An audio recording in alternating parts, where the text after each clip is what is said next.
Idiay, de Carmen Naranjo. Nunca se llega a la madurez sin sobresaltos. Hay algo más triste que envejecer, es continuar siendo niño. De Juan Goytisolo. Idiay. De esta expresión solo cabe comentar el significado que tiene en nuestro medio, pues la ha hecho el costarricense al vivir el español como la lengua adquirida a la par de una cultura y de una religión. Y quizá lo más importante de esta adquisición sea la lengua en sí, pues ella conlleva cultura y religión. No en vano dice Bergson que la tradición se apoya en el uso del lenguaje. Dice don Carlos Gallini que idiay, con signo de interrogación, es una expresión usadísima entre nosotros en los mismos casos en que los españoles exclaman ¿y bien? ¿Y por fin? ¿Y luego? Para incitar a que se concluya lo que se estaba diciendo o haciendo. Además, señala que es una pronunciación vulgar del castellano ¿y de ahí? Términos más o menos semejantes apunta a esa expresión el profesor Arturo Agüero. El señalamiento es parcial porque solo en determinados momentos el idiay es la muletilla que en el diálogo se esgrime para incitar a la continuación. Y en esos casos viene a significar básicamente ¿y qué? Es más, muchas veces bajo este significado del idiay se sustituye por el ¿y qué? ¿Y qué pasó? ¿Y qué sigue? ¿Y qué respondió? Y el ¿y qué? Es la pregunta concreta que trata de que se continúe o termine el relato. Francamente, el idiay como sustituto del ¿y qué? Sería casi inicuo del lenguaje. Vendría a representar el estímulo de la continuación en un gesto de curiosidad lógico. Sería el y buscando la adición porque es necesaria para completar o terminar la percepción de un cuento. La importancia del idiay va más allá y simboliza una actitud del costarricense. Es un desafío la mayoría de las veces y como desafío adquiere gran importancia en nuestro decir. No significa entonces el ¿y qué? Como incitación a que se concluya un relato. Viene a significar una puntualización de los hechos para introducir un reclamo. Idiay, que no necesita la interrogación porque está implícita, es el sustituto de ¿qué le pasa conmigo? ¿Por qué me molesta? ¿Qué busca? Así, el costarricense, que es puntilloso y que su pacifismo acaba cuando alguien lo codea o lo molesta en alguna forma, se respinga y exclama el idiay. En esta forma está reclamando su propio acomodo. La expresión no busca continuidad, sino aclaración. Se exige el punto sobre la i, la evidencia para actuar. Si la respuesta que se recibe es una disculpa, el idiay fue bienvenido. Si el silencio viene o la burla o la contrarréplica agresiva, queda el campo entonces abierto a los puños. También es muy corriente que el costarricense con el idiay pregunte por sus intereses, consciente de que en ciertos momentos hay reparto en la vida, ya sea de alegrías o de penas. El idiay significa entonces ¿y yo qué? O sea, ¿qué es para mí? ¿Cuánto se me ha destinado? ¿Qué tarea me corresponde? ¿Cómo he sido afectado o en qué forma se me ha aludido a mí? El idiay en estas frases ya no viene a ser un desafío, ya no es la actitud respingona, se convierte en la indagación de lo propio, de la que afecta. El costarricense, sin esconder sus intereses, pregunta por lo suyo. Podría interpretarse esta indagación como la versión ¿y de ahí qué para mí? Es decir, vuelve el idiay o su forma original a aludir al ahí en la relación que tiene el sujeto. El ahí pasa a ser la circunstancia, la cosa. La pregunta es ¿qué es mío de ahí? El sentido de propiedad, la necesidad de tener. El ahí indaga cuál es la participación en el reparto. Tenemos entonces que el idiay, en pequeña parte, es una incitación a la continuación del relato, para evidenciar la curiosidad siempre alerta del costarricense, su afición a los detalles, el deseo de acercarse al dominio del asunto a través de la versión fácil del otro, el gesto infantil de saltarse los preámbulos y llegar pronto a las conclusiones, la búsqueda del fin práctico, de los resultados.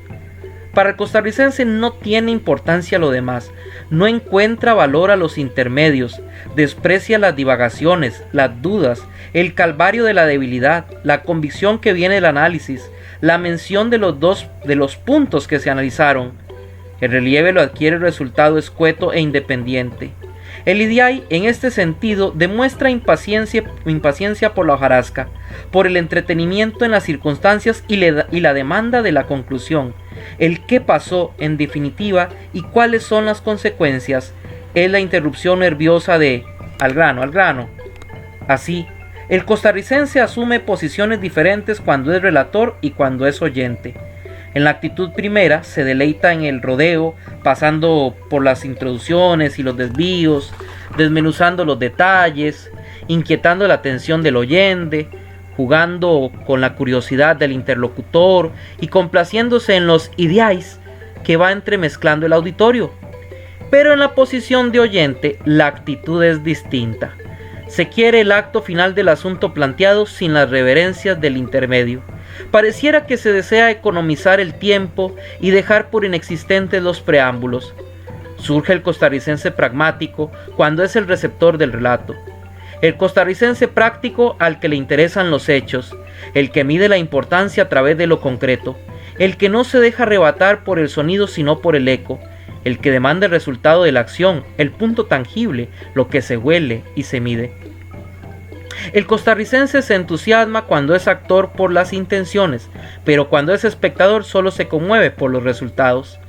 Esta contradicción entre actor y espectador, que también condensa el IDIAI en el tono adicionador del y qué, demuestra el doble filo en la aspiración de nuestro hombre común, pues exige concreción práctica cuando recibe y espera comprensión y amplitud cuando le toca el turno de dar.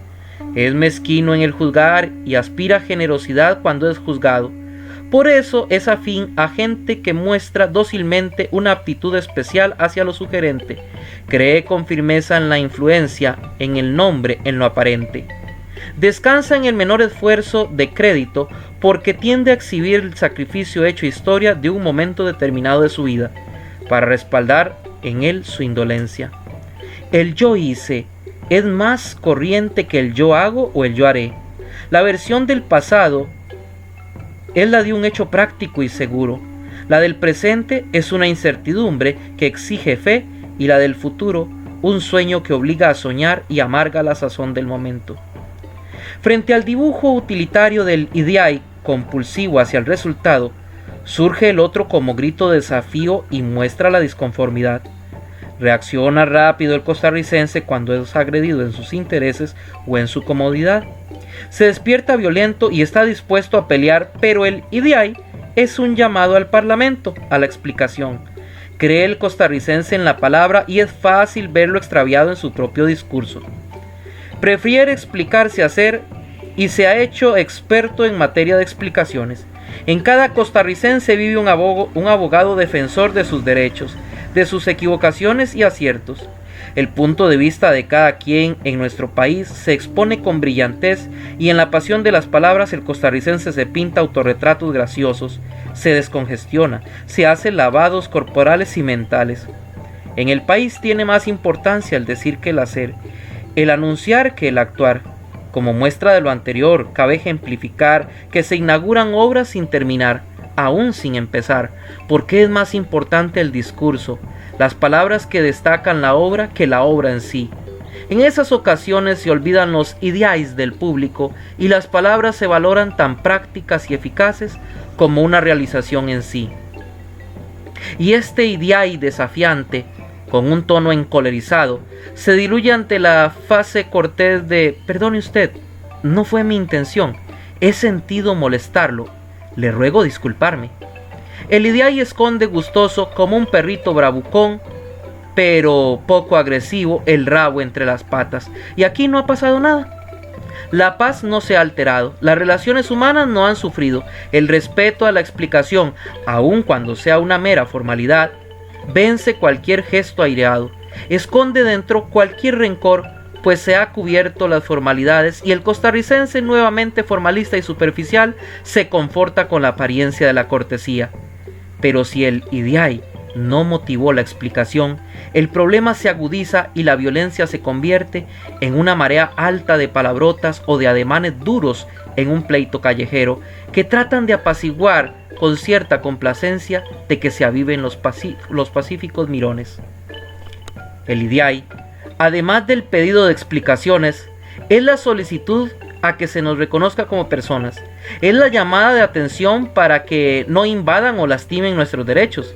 Y es que al costarricense le gusta que lo tengan en cuenta, lo consideren, lo mencionen, le otorguen los créditos que cree merecer, le den su lugar y no lo olviden.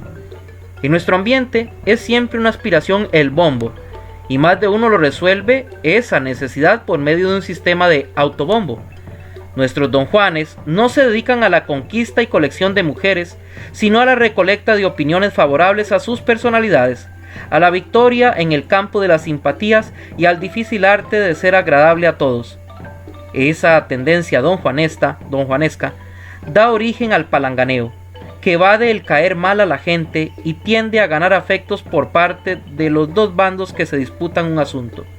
Sin pronunciarse a fondo, el consultado encuentra fundamento en las razones alegadas por uno y otro litigante, y su mayor anhelo es llegar a una resolución salomónica que, además de ser sabia, complazca ambos intereses. En nuestra democracia ganan en realidad las elecciones los que se abstienen de votar, los que han cogido el camino fácil de la neutralidad, los neutrales, los del ejercicio del ahí vamos, ¿y qué le vamos a hacer?, del a mí qué me importa, y de por sí afluyen con su indiferencia a desteñir la individualidad que aparentemente busca el costarricense y que acaba por representar un sitio cómodo o donde nada ni nadie moleste. Es una democracia de servilismo a la comodidad, pero ese neutral exige reconocimiento, la señal de su valor, la consideración de su caso, la ponderación de sus méritos, la mención de sus honores. El IDIAI, ya con signos implícitos de admiración, es el aviso del peligro que corren los historiadores al omitir un nombre. Es el terror que se siente en los homenajes al olvido de una persona en la placa conmemorativa. Es la mención infinita de los fulanos y los sutanos en la relación de un acto. Es el recuerdo impreciso en el abuelo figurón. Es el menú de los alegatos interminables por un reconocimiento. Se busca el distinguirse por el simple ejercicio de figurar. Los neutrales, ajenos y reservados en la hora del conflicto, procuradores del quedar bien, exigen también su puesto en la historia. Mediante el IDIAI, o sea el yo qué, se aspira al aprecio, a la comprensión sincera y amplia, y es más, se busca la admiración. Si bien nada merece admirarse o asombrarse, dentro del pacifismo conformista y el alejamiento, el embate público a que se tiende, el costarricense, enramado y retorcido en la exportación de sus explicaciones, exige para sí la evidencia de la importancia a través del reconocimiento por parte de los otros, que espera surja tan espontáneo como la inteligencia en un rostro de rasgos griegos. Y si el costarricense ha adoptado por hacerse una historia en forma activa, el IDIAI es más exigente. Se convierte en una demanda imperiosa y el cuidado de la figuración del nombre, bien lustrado y bajo la calificación de elegantes adjetivos, sacia el deseo de trascendencia e inmortalidad que no tiene largo vuelo en él, pues confunde la aceptación simpática con el valor innato, la impresión con la esencia, la publicidad anecdótica con el merecimiento permanente. Prefiere brillar en el dicho oportunista, pero seguro y risueño, que pasar como una figura contradictoria y polémica. Tenemos una generación de aspirantes a Ricardo Jiménez que le han buscado punta al lenguaje sin la gracia y la sabiduría popular del expresidente, y solo han logrado maltratar nuestro idioma y herir con choteo el crecimiento espiritual de nuestro pueblo. El costarricense aspira que el pasaje a la historia sea un camino plácido, como si se tratara de un álbum familiar, en donde quedan registrados los acontecimientos íntimos con el disimulo de una ternura alcahueta. El Idiay, como llamada de atención hacia sí mismo, no sale del círculo egoísta y cómodo en que entrapan los costarricenses en una monotonía que los va durmiendo plácidamente, siempre dentro del concepto de propiedad personal intocable, en donde no se quiere la perturbación del riesgo, menos aún la dificultad de poner en entredicho su valor y su individualidad, esta última figurada en la máscara del irresponsable desapego a los humanos. Y cuando despierta de esta modorra, con la sed del Idiay, viene a exigir el tenue calmante de un aprecio con miles de figuras falsas que tienen un fatuo uso en el brillo del nombre. El Idiay no busca una respuesta con verdad, sino un simple movimiento de sobalevas, bajo el efecto de creerse calificado con justicia y gozar del reconocimiento como hecho concesivo y gracioso que es merecido por sí y ante sí. Sucede como si, frente al temor del qué dirán, hubiera seguridad de que dicen bien. La opinión no es mala, por el contrario es buena. Y con la creencia de esos comentarios, la inquietud de inmortalidad que apasiona a los pueblos y los pone en el difícil trance de ganarla, se apaciguará con el candor del niño pobre que distrae y hasta olvida su hambre con una botella de agua. La leche, la buena leche de este país, médula necesaria para hacer, tiende a disfrazarse de agua, ni siquiera de agua pura, teñida con el blancuzco engañoso del blanco. Y es así como creo que el Idiay se excede del sentido consignado en los diccionarios de costarriqueñismos, y el pensador a quien busca encontrará otras muchas profundidades y vértices al usadísimo término que salpica todas nuestras conversaciones. Se me ocurre, ya al final de este intento de ensayo, que el Idiay también significa una explicación tácita de una actitud, una disculpa no evasiva, sino de cierta resignación consoladora, para representar el ¿y qué iba a hacer yo? ¿Y qué quiere que haga si no tengo capacidad? Si mi suerte es mala, si un reconocimiento de capacidades limitadas o una aceptación al fatalismo, un rendimiento fácil con una disculpa lista a disculpar, una modalidad del así somos, ¿qué le vamos a hacer?